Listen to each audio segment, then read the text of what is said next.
Be prepared for low growth and or deflation. That's what I said, low growth and or deflation. Be prepared. I just posted this sent this to my email subscribers and again, if you want to subscribe, just let me know. I'll put you on the email list. It's actually growing. I like it. I'm much obliged to you that are on there. And I work on an email 5 times, probably not 5 times, probably 3 times a week because it serves 2 purposes. I can send you all an email and I can post on my blog too. But it gives me a chance to kind of think about stuff and write it as opposed to just yapping on it. Because sometimes when you're yapping, I just start talking, and it doesn't go as clearly sometimes as I like, and sometimes it's easier to write, or not easier, but it's better just to write. And so that's what I did here, because I want to share with you some charts I came across from tradingeconomics.com. So I just posted this Dateline September 4th from this guy, Josh, your old buddy Josh. heritagewealthplanning.com. You just go here to see be prepared for a low growth.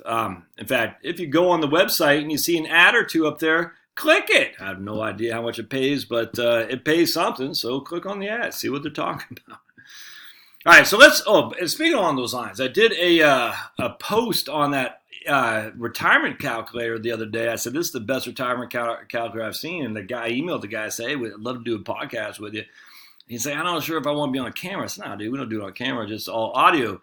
He goes, well, I appreciate it. Let me think about that, but I appreciate all the traffic I sent to him. So I just want to say thank you, my friends, for he obviously saw a sudden hit to his metrics, which is cool, man. It's I don't know how he gets paid. I didn't see a donate button. I don't even think he had ads on his website.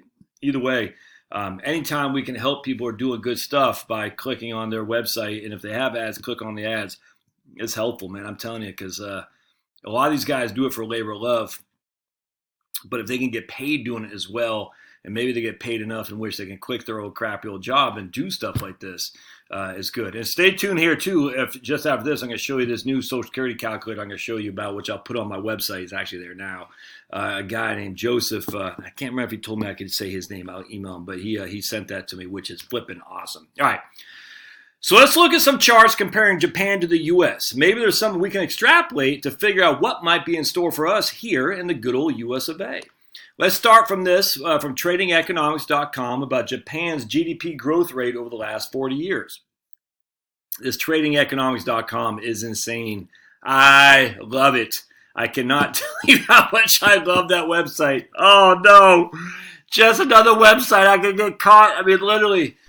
I got all these tabs on my other computer. I don't have it here. My Chromebook. It just make sure. Oh, there's a Pablo behind me. Just roll. I gotta be quiet because it looks like he's sleeping.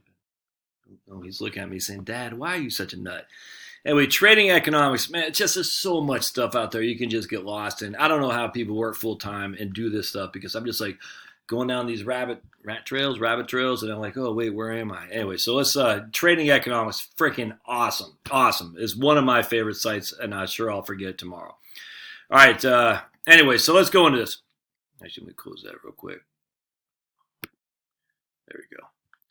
GDP growth annualized in Japan decreased to 1.8% from the second quarter of 2019, from 2.8% in the first quarter of 2019. So I just want to point this out to you. Look at this here.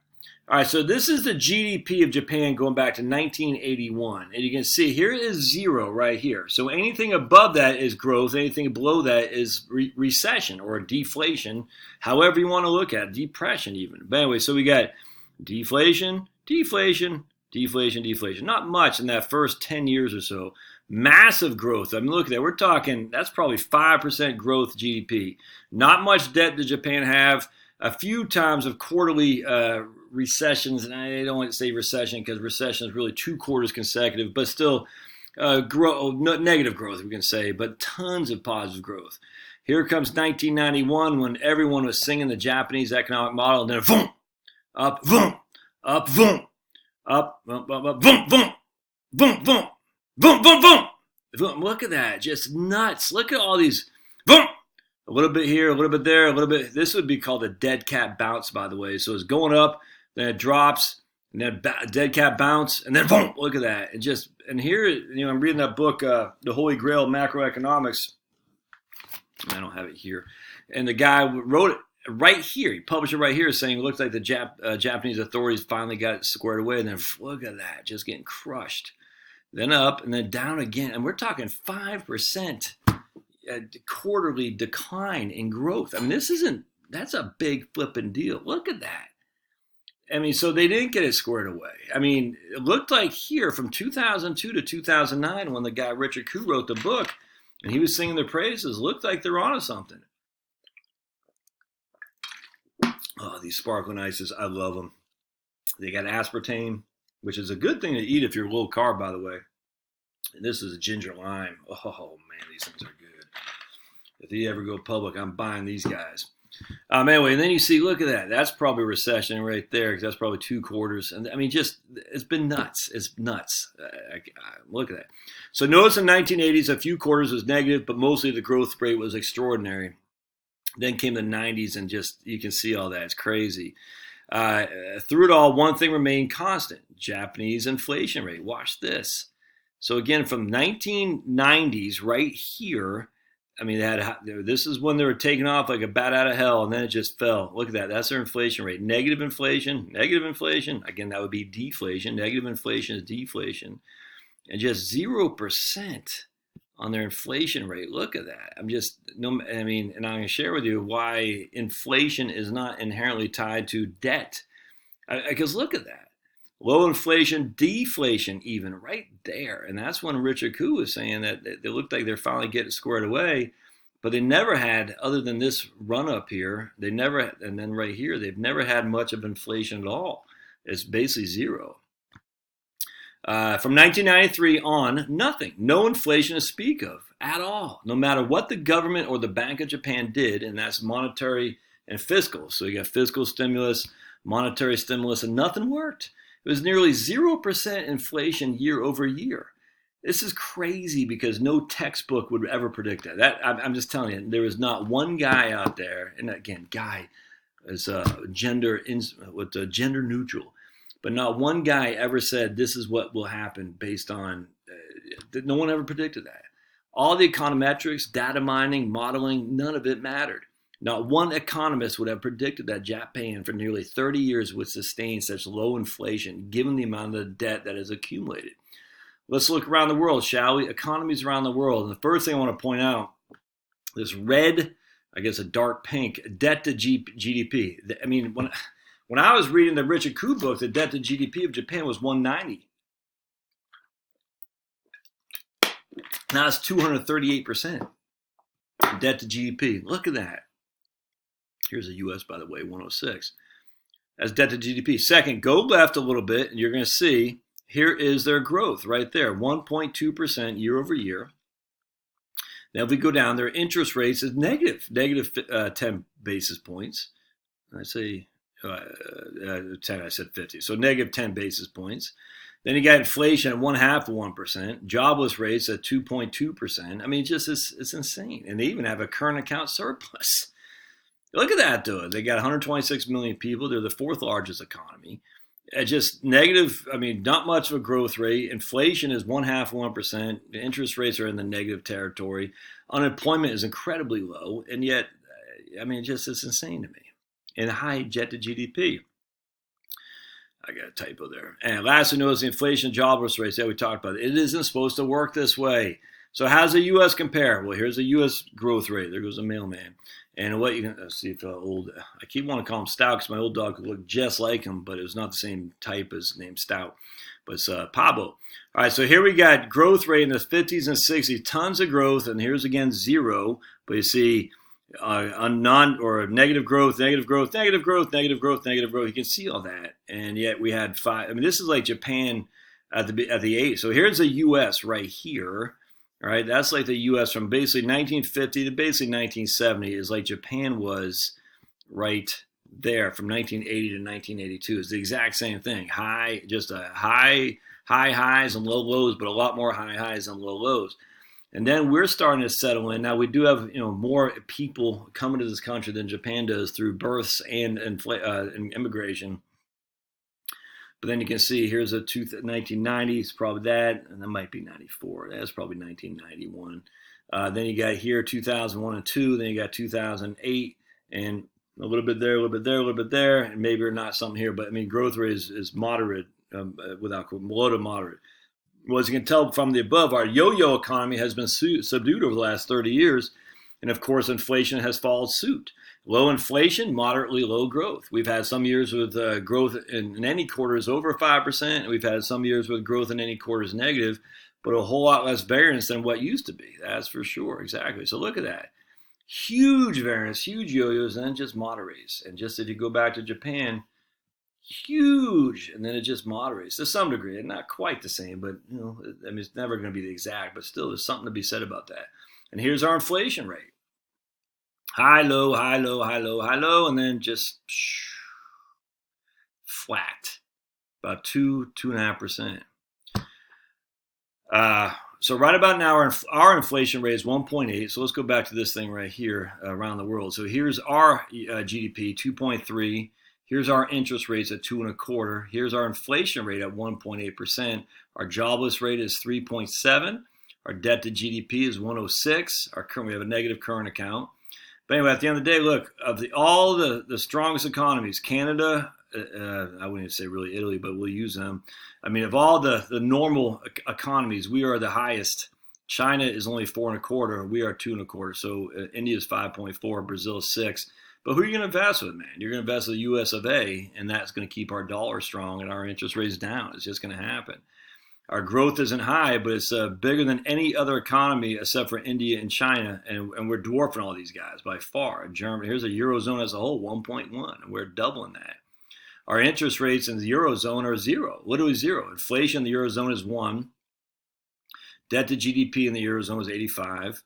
Jobless rate in the Eurozone is 7.5. I mean, none of this is supposed to happen. I mean, this isn't supposed to be like this.